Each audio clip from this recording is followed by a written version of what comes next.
Cindy, 37-year-old woman, had always been the rock of her family, the kind of woman who could hold everything together, even in the worst of storms. 10 years ago, that storm had been the sudden death of her husband, John. John died in a violent car accident. On the highway, a milk tanker crashed into him at high speed. Death came instantly, and Sydney could not do anything to help.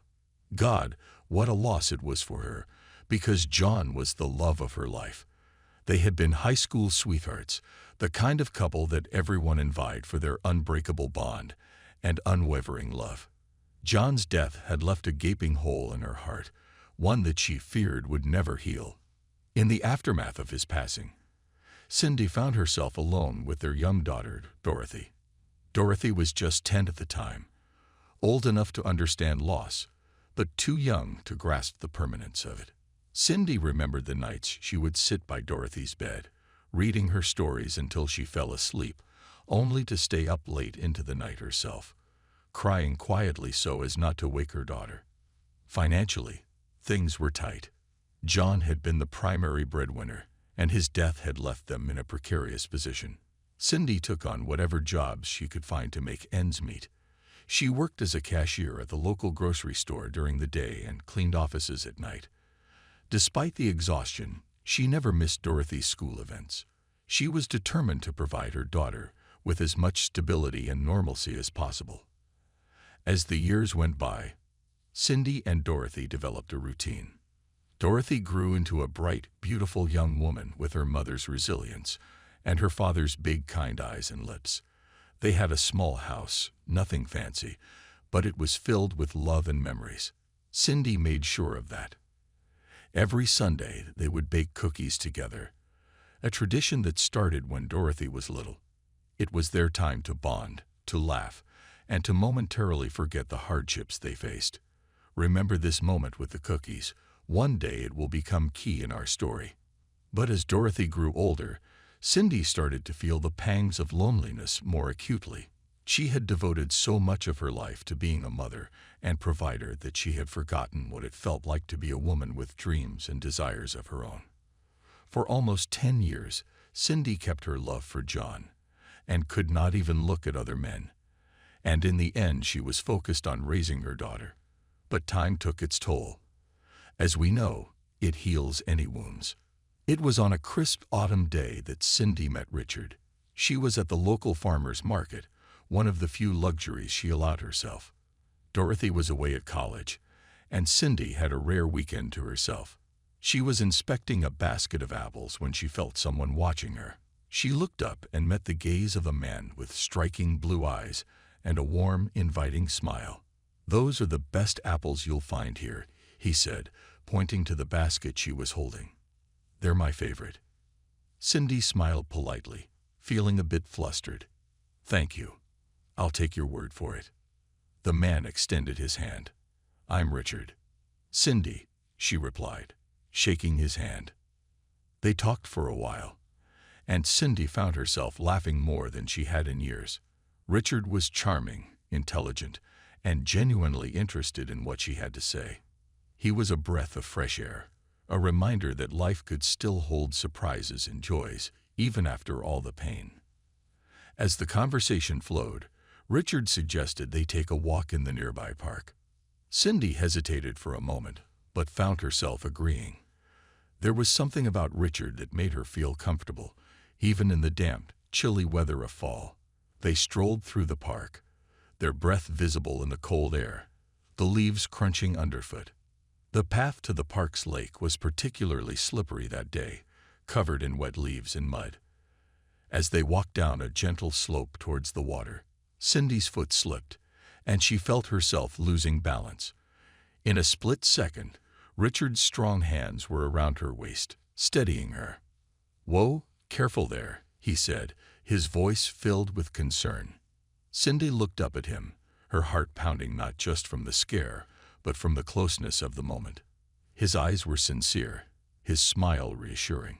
In that instant, something shifted inside her. It was as if she had been struck by lightning, a sudden and undeniable realization that she was falling for this man. Richard helped her back onto the path, his hand lingering on her arm as if to make sure she was truly all right. Cindy felt a warmth spread through her, a feeling she hadn't experienced in years. It was both exhilarating and terrifying. "Thank you," she said, her voice slightly shaky. "No problem at all," Richard replied, his smile never faltering.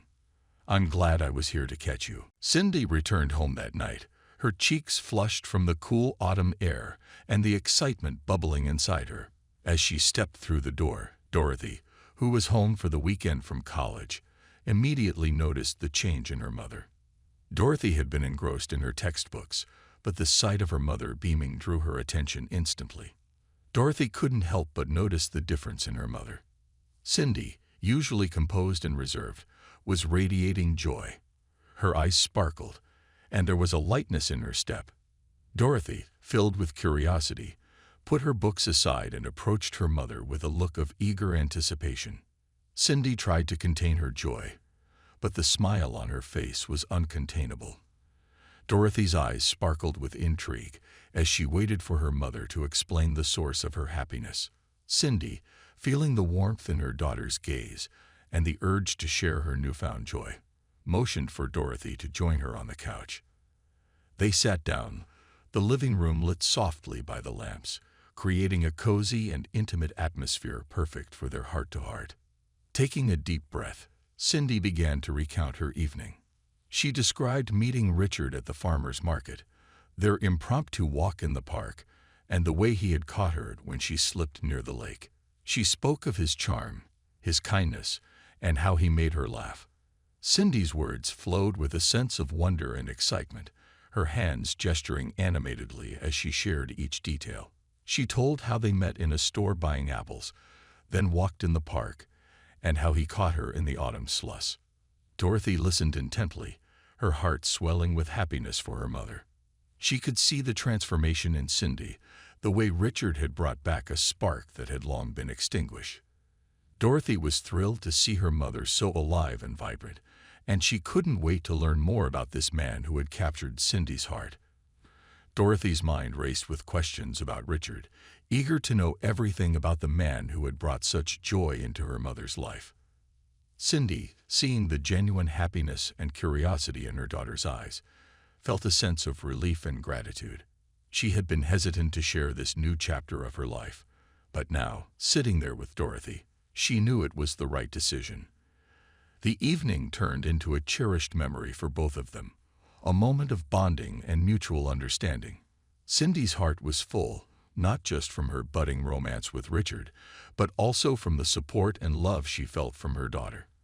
In that moment, Cindy realized that she was not only rediscovering love, but also strengthening the bond she shared with Dorothy. Over the next few weeks, Cindy and Richard's relationship blossomed. They met for coffee, went on long walks, and even attended a local art exhibit together. Each meeting was filled with laughter and deep conversations, and Cindy felt herself opening up in ways she hadn't thought possible. Richard was everything she could have hoped for. He was attentive, kind, and genuinely interested in her life. He listened to her stories about John and Dorothy, and he shared his own experiences, his hopes, and his dreams. Cindy found herself looking forward to their dates, her heart racing every time she saw his name on her phone. And now, my dear listeners, I ask you to be as attentive as possible. We are falling into a very dark pool. Dorothy noticed the change in her mother. Cindy seemed happier, more vibrant. When Dorothy came home for the holidays, she met Richard for the first time. He was charming and polite, and Dorothy could see why her mother was so taken with him. She was happy for Cindy, even though she couldn't shake the feeling that something was off. Maybe it was just her protectiveness, the lingering impact of losing her father so young. But she pushed those thoughts aside, wanting to support her mother's newfound happiness. Dorothy was a very sensitive and insightful person. She literally saw right through people, and this case was no exception. As their relationship deepened, Richard began to spend more time at Cindy's house. He was there for family dinners, helping with household chores, and even fixing things around the house. Cindy felt like she was living in a dream. For the first time in years, she felt loved and cherished. But dreams can be deceiving. Richard had a darker side, one that he kept well hidden. Cindy started to notice small things at first.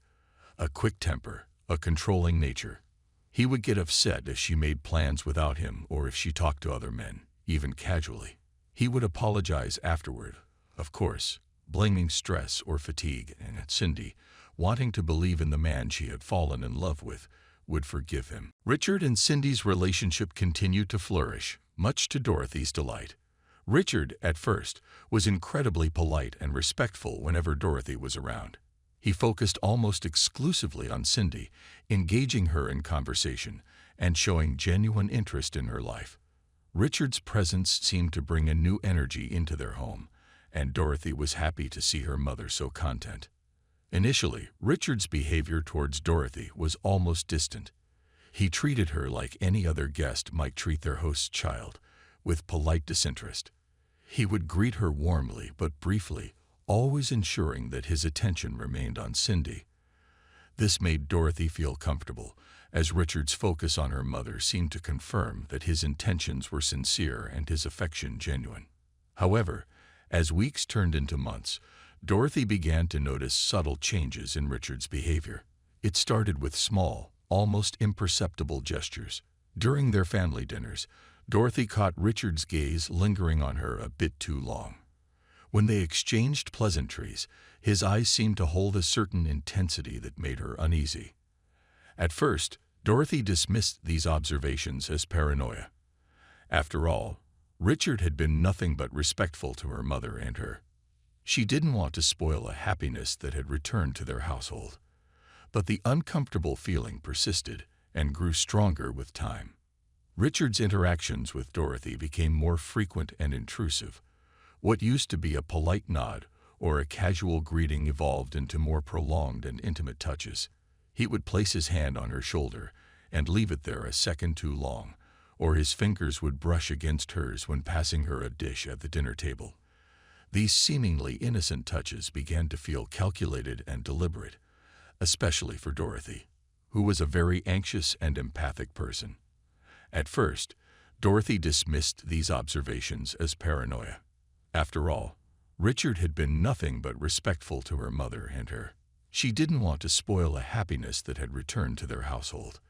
But the uncomfortable feeling persisted and grew stronger with time. Richard's interactions with Dorothy became more frequent and intrusive. What used to be a polite nod or a casual greeting evolved into more prolonged and intimate touches. He would place his hand on her shoulder and leave it there a second too long, or his fingers would brush against hers when passing her a dish at the dinner table. These seemingly innocent touches began to feel calculated and deliberate.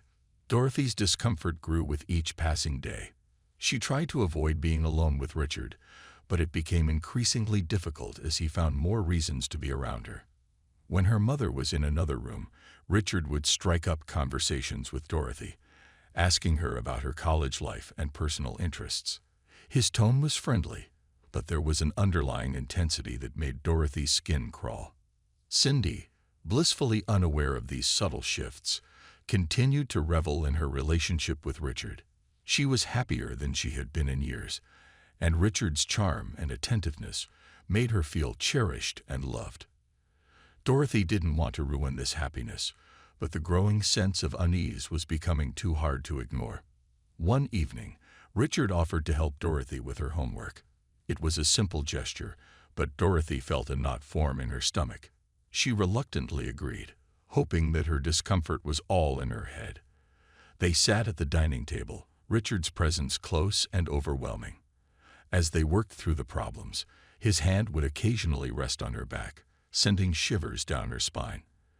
At that moment, Cindy came into the room, calling Richard, and he just as voluptuously left as if nothing had happened. Dorothy kept trying to tell herself that this was just the behavior of a polite person. After all, he hadn't done anything wrong yet.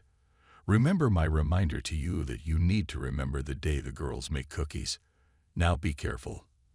As the sun began to set on that fateful day, casting its warm golden rays over the bustling city, Cindy prepared for the event that she had been looking forward to for weeks. It was a gathering of friends and family, a celebration of life and love, and she had invited Richard to join them, believing that he would be the perfect addition to their little family. As the day wore on, Cindy noticed that they were running low on flour, a crucial ingredient for the cookies that she had planned to bake for the event. With a smile on her face and a promise to return as quickly as possible, she left the apartment, leaving Dorothy and Richard alone together. Dorothy, a vision of beauty and grace, had taken extra care with her appearance that day. Her long brown hair was styled in an elegant updo, and her dress, a stunning shade of emerald green, hugged her curves in all the right places. As soon as Cindy was gone, Richard's demeanor changed, his eyes darkening with a hunger that made Dorothy's skin crawl. He began to comment on how much she resembled her mother, his voice low and seductive, and she could feel his eyes roaming over her body, taking in every curve and contour. With a trembling hand, Dorothy tried to excuse herself, claiming that she needed to use the bathroom. But as she turned to leave, Richard's fingers reached out, brushing against her hair and sending shivers down her spine. She hurried away, her heart pounding in her chest, her mind racing with thoughts of how to escape the situation that she found herself in. Dorothy tried to excuse herself, determined to keep herself occupied and avoid any further contact with Richard. She decided to continue baking the cookies, her hands moving quickly and efficiently as she mixed the ingredients together. But her efforts were in vain, for Richard was not content to leave her alone. He approached her from behind, his hands reaching out to touch her, his breath hot against her ear as he whispered words of desire and longing. He lifted the hem of her dress, his fingers brushing against her skin, and she could feel her heart pounding in her chest as she tried to push him away. But Richard was relentless, his grip tightening as he pulled her close, his voice a low growl as he told her how much she resembled her mother, how intoxicating her scent was. Dorothy could feel the tears welling up in her eyes, her body shaking with fear and revulsion as she struggled to break free from his grasp. Dorothy's voice was filled with fear and desperation as she screamed at Richard, demanding answers and pleading with him to stop. But her words fell on deaf ears, for Richard was consumed by his own twisted desires, his hands roaming over her body as he sought to possess her completely. Cindy, still unaware of the horrors unfolding within her home, remained absent, her footsteps echoing through the empty halls as she searched for the missing items on her shopping list. Meanwhile, back in the apartment, Richard continued his assault, his fingers inching closer and closer to Dorothy's most intimate places. As the situation grew increasingly dire, Dorothy's mind raced with thoughts of escape, her eyes darting around the room in search of a weapon or a means of defense. And then her gaze fell upon the gleaming blade of a kitchen knife, its sharp edge glinting in the fading light of the day. With a surge of determination, she lunged for the weapon, her fingers closing around the cold metal hilt. But Richard was too quick, his hand slamming down onto hers with brutal force, his grip tightening like a vice as he continued his vile work. As the minutes ticked by, the tension in the air grew thick and heavy, the silence punctuated only by Dorothy's muffled cries and the sound of Richard's ragged breaths. And then, just as it seemed that all hope was lost, the shrill sound of the doorbell cut through the oppressive atmosphere, ringing out like a clarion call to arms. But Richard remained undeterred, his hands still locked around Dorothy's body as he continued to ignore the increasingly insistent calls from outside. The bell rang again and again, each peal a desperate plea for help, but still he did not relent. And then, just as suddenly as it had begun, the ringing stopped, the silence once more descending upon the room like a shroud. Richard's hands moved to cover Dorothy's mouth, his fingers pressing down with cruel force as he sought to silence her cries. But in that moment, as she lay there, her body bruised and battered, her spirit broken and crushed, Dorothy heard a sound that filled her with a glimmer of hope. It was the sound of her mother's voice, shrill and terrified, echoing through the halls as she raced towards them, her footsteps pounding like the beat of a war drum. With a burst of energy born of desperation and fear, Dorothy struggled against Richard's grip, her body writhing and twisting as she fought to break free. And then, just as it seemed that all was lost, her mother burst into the room, her eyes wide with horror, and her hands reaching out to pull her daughter from the clutches of the monster that had invaded their lives. As the nightmare unfolded before her eyes, Cindy found her strength and began to fight back with all her might. Her hands flew at Richard's face, her fists connecting with his ears and head as she screamed at him to stop, her voice filled with rage and despair. But Richard was not so easily deterred, his hands tightening around Cindy's throat as he sought to silence her cries. He roared at her, his voice a twisted mockery of love, demanding to know why she had interfered, why she had ruined their chance at happiness. Dorothy, her mind reeling from the horrors that she had witnessed, found herself reaching for the knife that still lay on the floor, its blade stained with the blood of her attacker. With a cry of fear and desperation, she plunged the weapon into Richard's side, the blade slicing through flesh and muscle with a sickening sound.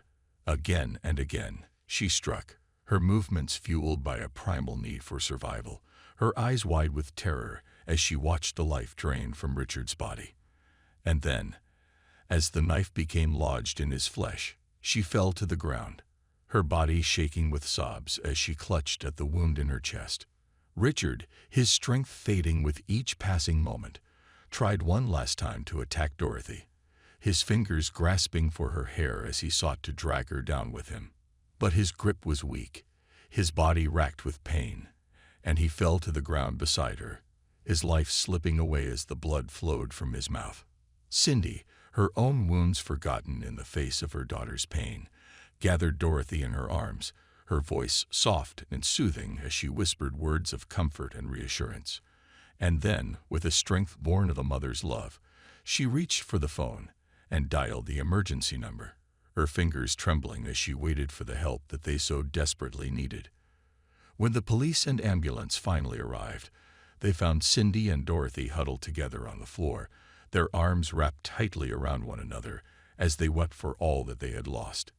It took several minutes for the officers and medical personnel to calm the terrified women, their voices soft and soothing as they tried to coax them away from the scene of the crime and into the safety of their care. As they were led away, Cindy whispered urgently in her daughter's ear, begging her to place the blame for Richard's death on her shoulders, to say that it was she who had struck the fatal blow.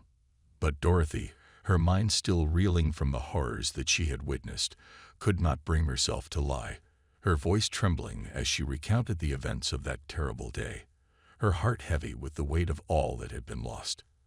At the police station, the two women were questioned separately, their statements recorded and scrutinized in an effort to piece together the truth of what had transpired. And though the process was long and arduous, they both remained steadfast, their love for one another providing a beacon of light in the darkness that threatened to consume them.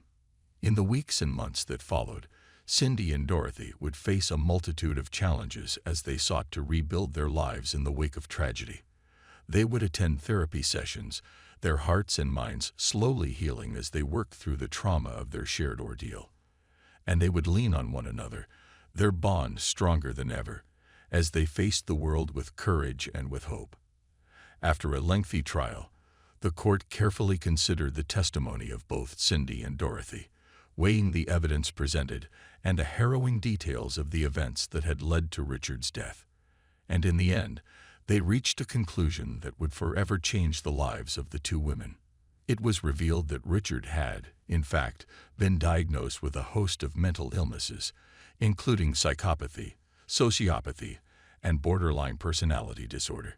These conditions, the court determined, had contributed to his twisted and abusive behavior, his charm and charisma masking the darkness that lay within. Taking these factors into account, the court ruled that the actions of Cindy and Dorothy had been taken in self-defense, their desperate attempts to protect themselves and one another from a man who had sought to destroy them. And while it was acknowledged that Dorothy had perhaps gone too far in her efforts to save her mother, the responsibility for Richard's death was ultimately shared between the two women. As a result, Both Cindy and Dorothy were given a sentence of 6 months probation, their actions deemed a necessary response to the threat that Richard had posed. In addition, they were both prescribed a year of therapy with a qualified psychotherapist, their mental and emotional well-being deemed a priority in the wake of their ordeal. And so, with the verdict handed down and their fates sealed, Cindy and Dorothy began the long and difficult process of healing. They attended their therapy sessions, their hearts and minds slowly mending as they worked through the trauma of their shared experience. And they continued to lean on one another, their bond stronger than ever, as they faced the world with courage and with hope. For theirs was a story of love and loss, of betrayal and redemption, and of the indomitable spirit that lies within the heart of every human being. And though the shadows of their past would always linger, they would face them with courage and with hope, knowing that the light of love would always burn brighter than the darkness that sought to consume them.